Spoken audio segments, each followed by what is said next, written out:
So hello, this is our first live video in the yoga series topic.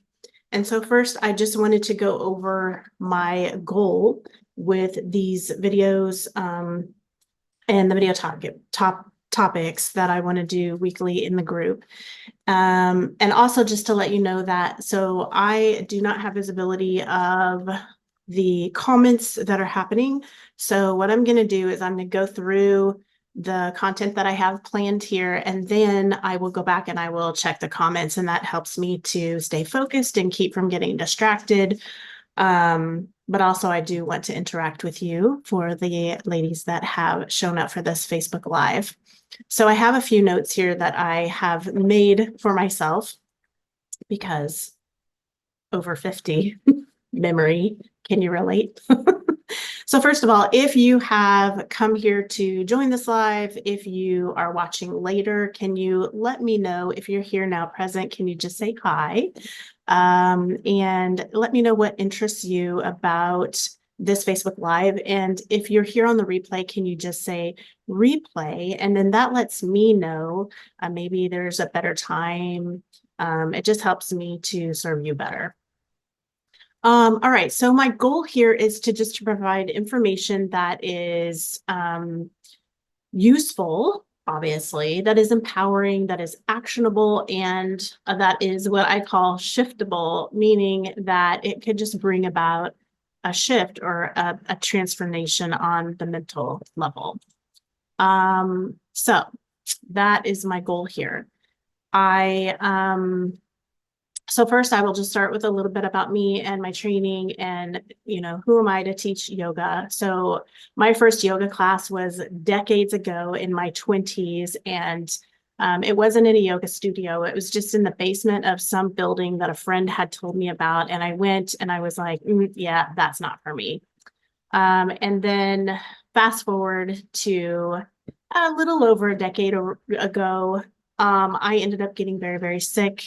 I actually was so sick that I lost my job and I lost my home. And my neurologist at the time told me that yoga would help me. And I just was thinking to myself, like, how in the world is putting my body in a pretzel supposed to help me with this diagnosis? But it actually did help, and it changed my life. So after he told me that, I resisted for a few years, and I continued to not get well. I was getting well a little bit at a time. I was trying all of the things, changing my diet and lifestyle. And it's sort of, my healing came in layers. And if you want me to go more into detail about what was going on with me, I'm happy to do that in a future video. Just drop in the comments that you would like to hear it. Otherwise, I don't want to waste your time. So finally one day I was like, you know what? My neurologist said this is going to help me, so I'm just going to try. I'm going to try this yoga thing. And my mentality at the time was like, hey, if I got to do yoga, I might as well make money at it. So let me take this yoga teacher training.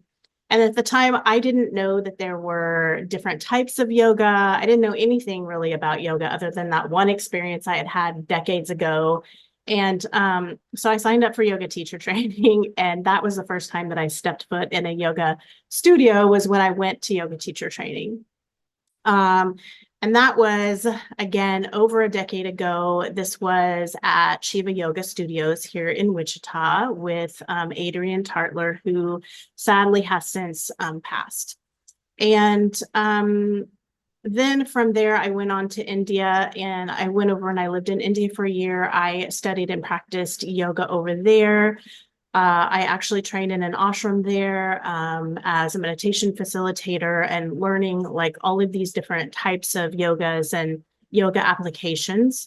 And from there, I came back. Now, let's see, let me go back to my notes. So from there, I came back, and I'll just tell you, so before I left, I had a mass on my liver, a growth on my thyroid, 2 growths in my chest monitored every 3 months for cancer. I was having seizure activity in the brain. I would get lost in the town I grew up in, and I could not track conversation. So it's like the conversation would go by faster than my brain could keep up with. And I had like severe brain fog. I was having all sorts of digestive issues.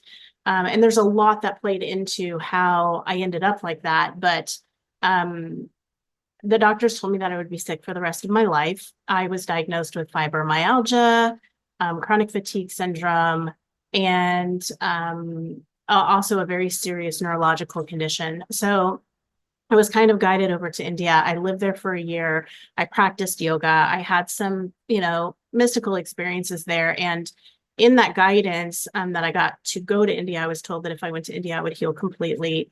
So I went there, I lived for a year. I came back. And when I came back, testing showed no mass on my liver, no growth on my thyroid. The growths in my chest had shrunk to only just dense material.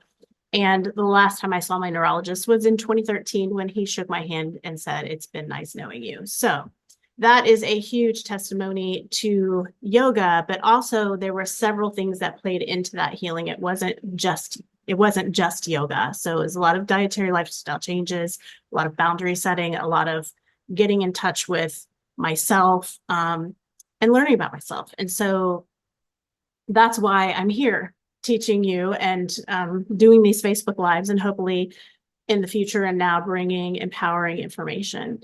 And so when I went to the doctors and she saw that the test results, she said, there's no scientific explanation for this. The only true healing is spiritual healing.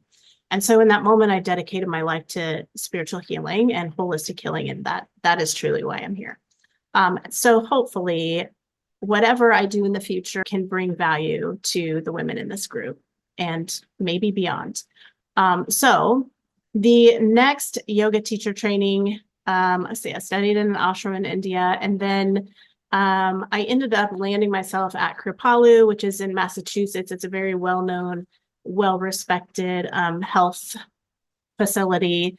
And so this is in a 2-year program for yoga therapist training. Yoga therapy is very different from just typical yoga in the sense that in yoga therapy, we work one-on-one with individuals, or we can work in groups, but it is very tailored toward the needs of the people. And so if a person came to me to work one-on-one for yoga therapy, series of sessions, we would do a whole intake process. We would take a look at that person, their life holistically, and then apply techniques and tools to help them that they can use for a lifetime, but really just work on that. And so I'm also a certified health coach and life coach. And so I really just bring all of those together in the work that I do. Anyhow, that is a 2-year program. It's very deep, intense. It's almost, I felt like I was in mini medical school. And I will be starting to finish my practicum. They have cohorts, and I'm starting that this month, actually. So I might be putting on some classes for my practicum. But I did work at the clinic there, and that was super, super fun. And then after that, this was actually last December and this January, I went to Shivananda for their TTC and ATTC. That means teacher training course, an advanced teacher training course. And the advanced course was very, very intense. It was, up at 4:30 a.m. You didn't get to bed until sometimes 11 o'clock in the evening. 2 yoga classes a day, learning about anatomy.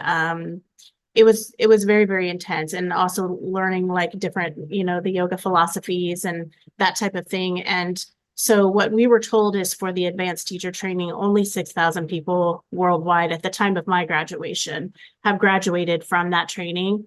Actually, I think it was just under 6,000 when I graduated, and I can understand why, because it was very difficult, especially as a 53-year-old. So at this point, I'll just say any questions, drop them below, but that's just a little bit about me and how I came to yoga and my yoga qualifications. So next, I just wanted to talk about what is yoga and what is not yoga. So I think it's easy to say what is not yoga. There's some misconceptions about what yoga is, but I'll just start with saying that yoga is not a religion. You can believe in any deity that resonates with you. And yoga really is, put simply, it's a way of life that's designed to cultivate peace, calm, joy, Some might say to bring you into a state of union and full alignment with I would say, the wisest, truest parts of you, or even with the sacred that resides within you, if, depending on your belief system, but it's really just designed to help you to get deeper in touch with yourself and with that. Whatever that is to you, like it's not anybody's business but yours, really. So you might be wondering then, like, how does putting yourself in a pretzel do that? Because that's what I was wondering. And strictly speaking, pretzeling will not will not do that. It will not bring you that inner connection. Why? Because we are so much more than a physical body. So naturally it would take more than just physical exercise to address imbalances in our body and in our being, right? We are what I would call a multidimensional being. We're physical, we're energetic, we're mental, emotional, we're intellectual, we're spiritual, we're social creatures. And so all of those is just the multidimensionality of us as an individual. And so we can get out of balance in any one of those areas. And in order to bring about full health and well-being, we would need to be in balance in all of those areas, right? I mean, that just kind of makes sense. I don't know. You let me know. Does it make sense? So yoga, according to the ancient sacred texts, and now some of these texts come from what is called the Upanishads. I don't even know how many, a lot. I would say at least thousands. I would have to look it up, but there are a lot of Upanishads, and some of them apply to yoga and some of them do not apply to yoga. Or yoga, I will say it this way, yoga is mentioned in some of them and not in others. But there is a text that is called the Yoga Sutras, and sutra just means thread. So like you're threading these paragraphs together, like these verses together. And they give this structure and outline and like map to how to bring your multidimensional self into a state of alignment and peace, joy, alignment. And so this map is called the Eightfold Path, or they say there's 8 limbs to yoga. And so today I'm just going to briefly touch on the 8 limbs. This video is not meant to, be really, really long. And then in future videos, we can delve deeper into that, or we can take another direction depending on the group's needs, desires, and wants. And so the 8 limbs, so this eightfold path, consists of, there is an ethical and moral code. These are called the yamas and niyamas. So that's the first 2 of the limb. Then there are physical shapes that you make with your body. So this is what's called asana. And this is what you would experience if you went into a yoga class and you were doing, the physical shapes. Warrior is a well-known shape, but if you're putting your body into these different physical shapes, those are called asana. So that would be the third item on the 8 limbs, or the eightfold path. So if you imagine it like a tree, and these are like the limbs of the tree of yoga. Then you have breathing exercises that are geared really at moderating the nervous system. And there is a lot of research out there in regard to these breathing practices and how they affect and impact the nervous system. And it's really important to ensure that you're practicing the right breathing exercise, because some of them are designed to calm the nervous system and others of them are designed to energize the nervous system or to activate different parts of the nervous system, the sympathetic and the parasympathetic. And there really is an art to it. So if you want to practice the breathing exercise, it is really important that you have a guide and somebody to guide you to understand what's going on with you, and then to be able to help you with the best breathing exercise that's going to apply to your situation personally. And so the breathing exercises are called pranayama. And then we have what's called pratyahara, which is sense withdrawal. And after that, there is focused concentration, which is called dharana. And then there's meditation, which is called dhyana. And all of those are believed to lead you to a state of being that is, I would say, you could liken it to seeing with absolute full clarity and peace. So that is called samadhi. And so that is the 8 limbs of yoga. There are, like I said, ancient sacred texts that outline exactly how to achieve the state of being, believed to be written as early as the 2nd century BC. And so that is it. That is today's lesson on yoga and what is yoga, what is not yoga, trying to keep it very simple. It's so much more than just physical asana. It's so much more than even just what we've mentioned here today. Each one of those limbs spans out, and there's so much to each one of them. And so my hope is that I can start to share those with you. And one thing that was coming in today, because I don't know about you, but I am really I feel like the effects of this weather in my joints. And several people said they would be interested in yoga for pain, depression, or anxiety.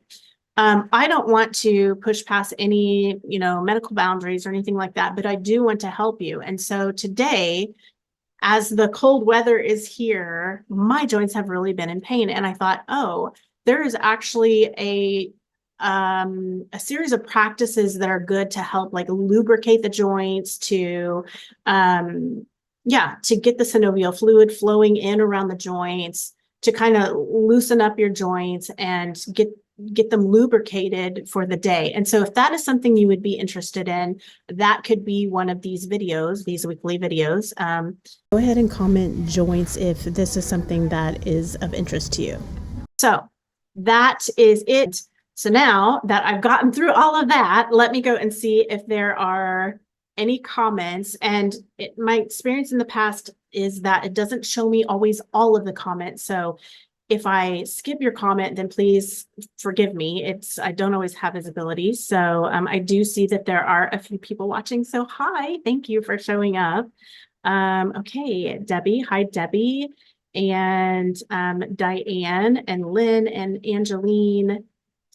So thank you for coming. It is nice to not be here talking to myself, but I also know that there are a lot of people in the group that work, and so you might show up later and watch the video, and I hope that there's been some helpful information in here. So I would love to hear what you feel about the information that was provided today. Is it something that's of interest to you? Do you want to learn more? And are there, what else can I provide that would be helpful to you, empowering to you, just in terms of topics. All right, I will see you next time. And until then, I am sending you lots and lots of love. Bye. Now I have to figure out how to end this thing. Technology I'm learning. Okay, there's the end. All right, I'll see you. Bye.